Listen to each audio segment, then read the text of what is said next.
유럽의 1800년대는 예술뿐 아니라 정치, 사회, 과학, 철학 등 모든 삶의 양식이 정말 강렬하게 변화하는 시기였습니다. 19세기 초반에 성숙하지 못한 산업혁명과 또 민주주의의 움직임은 예술계에 또한 영향을 미쳤는데요.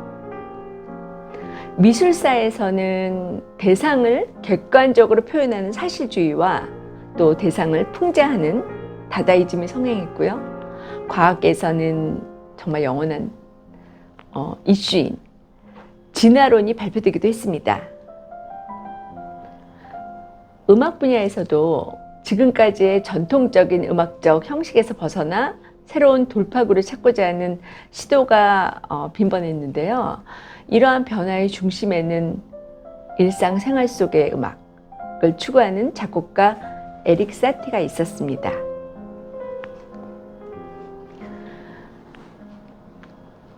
여러분, 흔들리지 않는 편안함, 그런 침대 광고가 있는데 거기에 나왔던 음악, 어디서 많이 들어보셨던 음악, 어딘가에서 많이 들었던 음악을 만든 그 에릭 사티에 관해서 오늘 다뤄보기로 하겠는데요. 에릭 알프레드 레슬리 사티는 1866년 프랑스의 노르망디 지역 옹플레르에서 태어났습니다. 오늘 미술과 연관된 음악과 미술가와 친했던 음악가 시리즈 중에 에릭 사티에 관하여 3가지를 말씀드리면요. 그의 부르했던 환경에 관하여 먼저 이야기를 할까 합니다. 에릭 사티는 어린 시절 어머니의 죽음으로 인해서 할머니, 할아버지에게 맡겨졌고요. 또 자신이 꿈꾸던 파리 음악원에 입학해서 공부를 시작했지만 선생님들로부터 재능이 없어 라는 평가에 방황을 했습니다. 게다가 군대에 간 그는 군 생활에 적응을 못하고 급기야는 탈영을 하기도 했는데요. 사회 전반에 그 인간관계에 여러 그 마찰이 계속되는 상황이었습니다. 우여곡절 끝에 군에 돌아갔지만 또 병으로 의가사제대를 했고요. 제대 후에 몽마르트에 새들어 살면서 검은 고양이란 카페에서 피아노를 치며 생계를 이어갔습니다. 하지만 몽마르트의 생활은 그 낡은 다락방에서의 시절이었지만 시인 조세팽 팔라당이라든지 또 화가 당대 유명했던 르누아르, 고흐 그런 화가들과 또 음악가 등을 교류를 하면서 서로 이제 예술적인 교감을 나누게 되는데요. 그때 에릭 사티의 대표적 작품인 세계의 짐노패디 또 세계의 그노시엔을 발표하게 됩니다. 간결한 선율, 교회 선법과 과감한 불협화음의 사용, 또 단순한 리듬 패턴의 반복 등이 이색적인 사티만의 특징으로 나타나게 되었습니다. 당시 파리 음악계에서는 그 음악계의 거장이었던 클로드 드뷔시를 만나게 됩니다. 사티보다 4년 연상이었는데요. 그들은 만나자마자 서로의 재능을 알아봤습니다. 사티와 드뷔시는 서로의 존재에 대해서 기뻐하고 존경을 표현했다고 하는데요. 천재들은 서로 알아봤을까요? 드뷔시는 보들레르 시에 붙인 5개의 노래를 사티에게 헌정했으며 드뷔시의 기록에 따르면요. 자신의 친구인 드뷔시에게 기쁨을 선사하기 위해서 현세에서 방황하고 있는 온화한 중세 음악가 사티에게 헌정이라고 기록했습니다. 좀 길죠?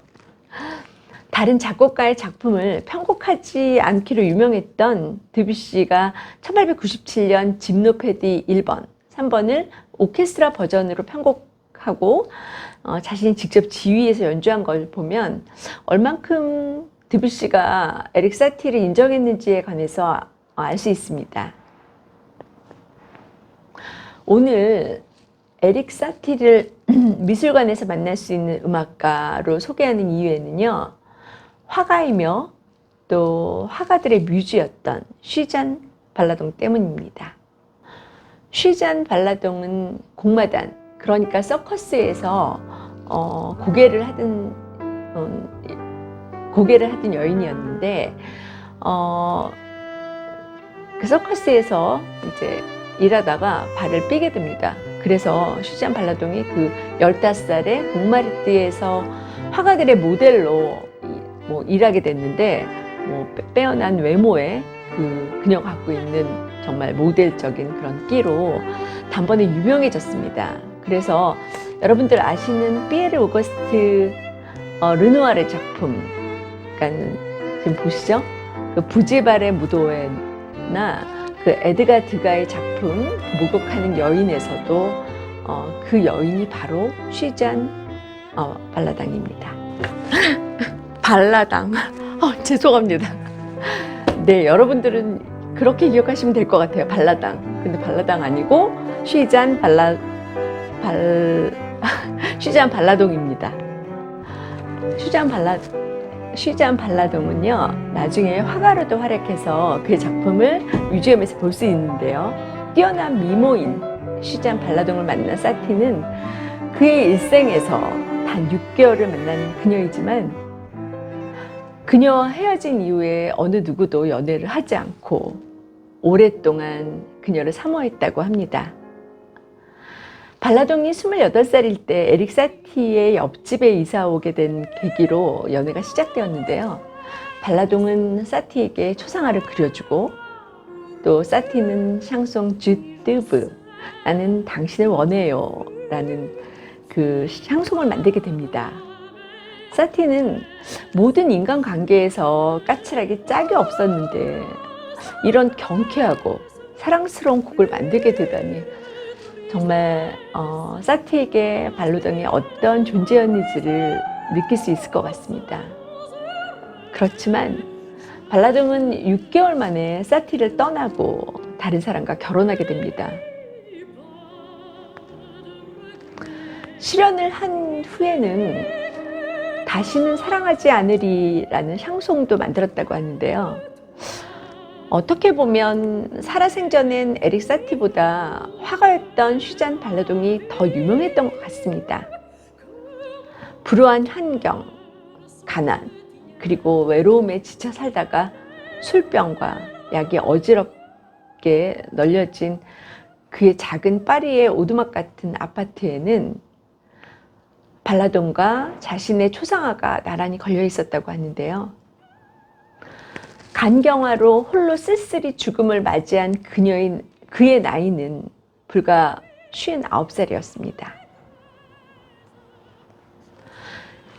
이야기를 따라가다 보니 짐노페디의 선율이 사티의 쓸쓸한 마음인 것 같아 그의 외로움이 전해집니다.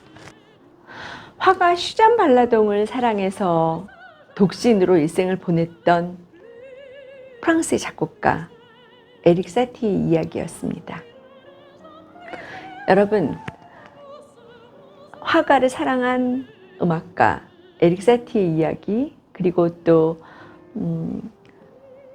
훌륭한 화가이기도 했던 멘델스존의 이야기, 그리고 친구와의 우정이 소중해서 먼저 간 친구의 그림을 따라 곡을 만든 무소르그스키 등 음악과 연관된 또 화가와 관련이 있는 음악가를 소개해 봤습니다.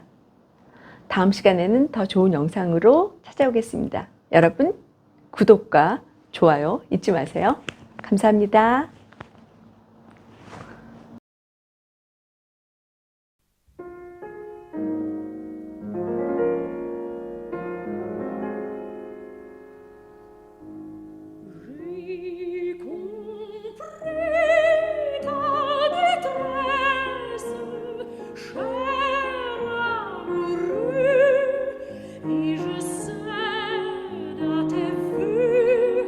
Fais de moi ta